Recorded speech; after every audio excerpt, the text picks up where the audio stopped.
افسوس یہ ہے کہ اس زمانے میں عام مسلمانوں کا جو ذکر ہی کیا، اکثر علماء نے بھی قرآن کو غور کر کے پڑھنا چھوڑ دیا، اور یہ اتنا بڑا گناہ ہے کہ اللہ تعالیٰ نے یہ اشارہ فرمایا ہے کہ جو لوگ قرآن پر غور کر کے نہیں پڑھتے، قرآن پر غور نہیں کرتے، ان کے دلوں پر تالے لگ جاتے۔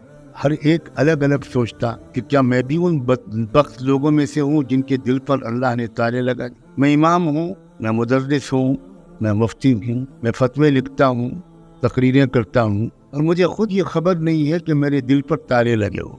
جو قرآن پر غور نہیں کرتا وہ ہزار فتوے لکھتا، وہ ہزار مسائل بتاتا ہو، وہ ہزار امامت کرتا ہو، مرید کرتا ہو، بیعت کرتا ہو، توبہ کراتا ہو، اپنے علاقے میں بڑا عالم مشہور ہو، تو اس کے دل پر تالے پڑ کر رہیں گے چاہے کچھ بھی ہو۔ ان کثیرا من الاحبار والرهبان ليأكلون اموال الناس بالباطل۔ کیا مدرسے کی سند لے کر عالم بننے والا اور سند کے بغیر پھرنے والا انسان یہ دونوں برابر ہو سکتے ہیں؟ تو اس آیت کے ذریعے سے ہم اپنی فضیلت عوام کو سمجھاتے ہیں، لوگوں کی تحقیر کے لیے، لوگوں کا دل توڑنے کے لیے استعمال کرتے ہیں۔ اس سے بڑھ کر قرآن کی تعریف تو شاید یہودیوں نے بھی نہیں، ہم مولویوں نے بھی علم کا مطلب نہیں سمجھا، عوام کیا سمجھیں؟ هل يستوي الذين يعلمون والذين لا يعلمون۔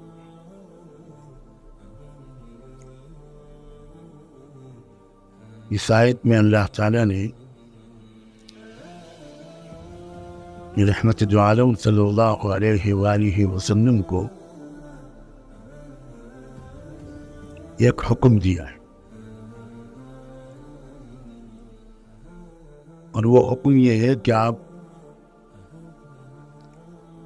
لوگوں کے سامنے ایک سوال کھڑا کیجیے، اور وہ سوال یہ ہے کہ هل يستوي الذين يعلمون والذين لا يعلمون۔ کیا وہ لوگ جو جانتے ہیں اور وہ لوگ جو نہیں جانتے، یہ دونوں برابر ہو سکتے؟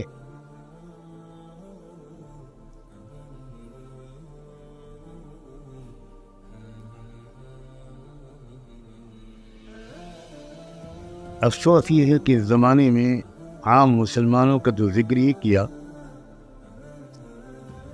اکثر علماء نے بھی قرآن کو غور کر کے پڑھنا چھوڑ دیا،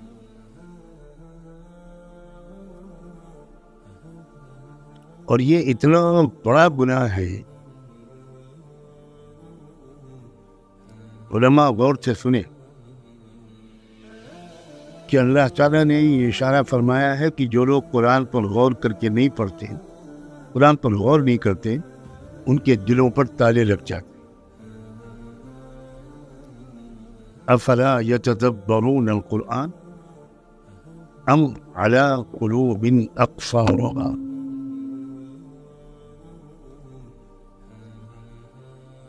میری ہمت تو نہیں ہے کہ میں آپ سے کہوں، آپ کا مقام بھی بہت بلند ہے،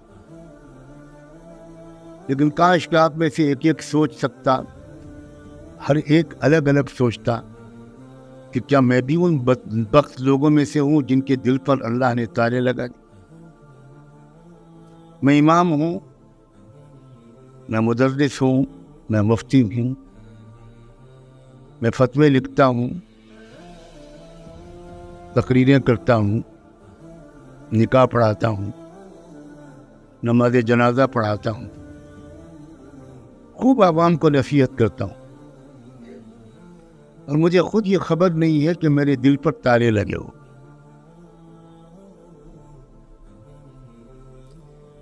دل کے تالوں کا اور قرآن مجید پر غور و فکر کا زبردست جوڑ ہے، اور یہ آیت بتا رہی ہے کہ کیا رشتہ ہے ان دونوں میں۔ افلا یتدبرون القرآن ام علی قلوبهم اقفالها۔ دونوں میں جوڑ ہے۔ جو قرآن پر غور نہیں کرتا وہ ہزار فتوے لکھتا، وہ ہزار مسائل بتاتا ہو، وہ ہزار امامت کرتا ہو، مرید کرتا ہو، بیعت کرتا ہو، توبہ کراتا ہو، اپنے علاقے میں بڑا عالم مشہور ہو، لیکن اگر وہ خود قرآن پر غور نہیں کرتا تو اس کے دل پر تالے پڑ کر رہیں گے، چاہے کچھ بھی ہو۔ ان کثیرا من الاحبار والرهبان ليأكلون اموال الناس بالباطل۔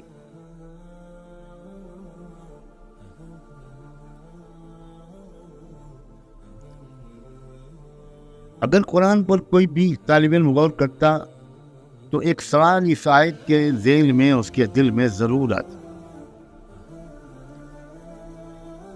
کہ یعلمون کا مفعول کیا ہے؟ قل هل يستوي الذين يعلمون، یعلمون کا مطلب کیا؟ یعلمون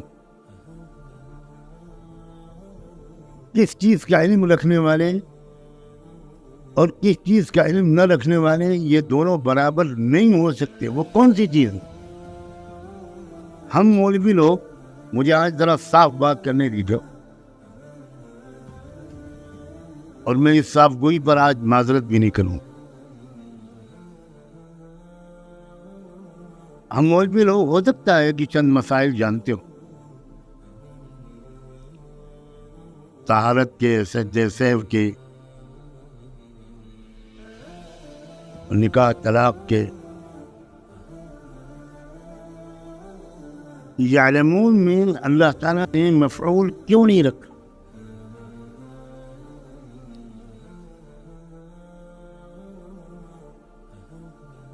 ہم لوگ ہمیشہ ہی بیان کے پہلے یہ آیت پڑھتے ہیں اور اس کے بعد جو اس کی تشریح کرتے ہیں وہ اس کو سن کر میں بتا نہیں سکتا کہ میری کیا کیفیت ہو، کیونکہ یعلمون سے ہم لوگ جو مراد لیتے ہیں وہ یہ ہے کہ کیا مدرسے کی سند لے کر عالم بننے والا اور سند کے بغیر پھرنے والا انسان یہ دونوں برابر ہو سکتے ہیں؟ تو اس آیت کے ذریعے سے ہم اپنی فضیلت عوام کو سمجھاتے ہیں،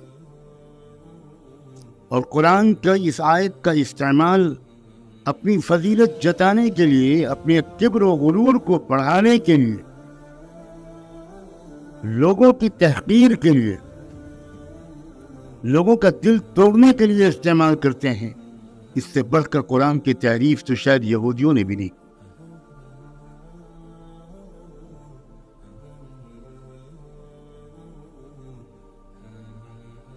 مسائل کے علم کو علم نہیں کہہ رہے ہیں اللہ تعالیٰ اس آیت میں۔ بہت بات کا درجہ ہے اس مسائل کے علم کا، بہت بات کا درجہ ہے۔ صحابہ میں سے اکثر مسائل کا علم نہیں رکھتے تھے، وہ دوسرے 14-15 صحابہ سے پوچھتے تھے۔ تو کیا وہ یہ لا یعلمون میں آئیں گے؟ ہماری تشریح کے مطابق، ہمارے فہم قرآن کے مطابق وہ لا یعلمون میں آئیں گے؟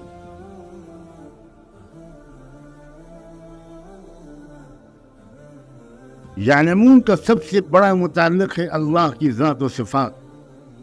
یا وہ لوگ جو اللہ کو پہچانتے ہیں، جو اللہ کی قدرت کو، اللہ کی صفات کو، اللہ کی طاقت کو، اللہ کے جلال و جمال کو، اللہ کی شان رحیمی اور قہاری اور جباری کو، اللہ کی شان عزیز ذو انتقامی کو، جو اللہ کی طاقت کو پہچانتے ہیں اور جو اللہ کی طاقت کو نہیں پہچانتے، کیا یہ دونوں برابر ہو سکتے ہیں؟ جس کے بعد ساری دنیا کی فقہ و حدیث کی کتابوں کا علم ہو لیکن اللہ کی ذات کا علم نہ ہو، اس کے دل میں اللہ کی خشیت اور محبت نہ ہو، وہ اللہ کی دیدار کے لیے تڑپا نہ، اس کے دل میں اللہ کی ملاقات کا اشتیاق نہ ہو، جو پہچانتا ہی نہیں اللہ کی محبوبیت کو، اللہ کی حاکمیت کو، وہ علم والا بالکل نہیں ہے، چاہے وہ دنیا کے سب سے بڑے مدرسے کا شیخ الحدیث۔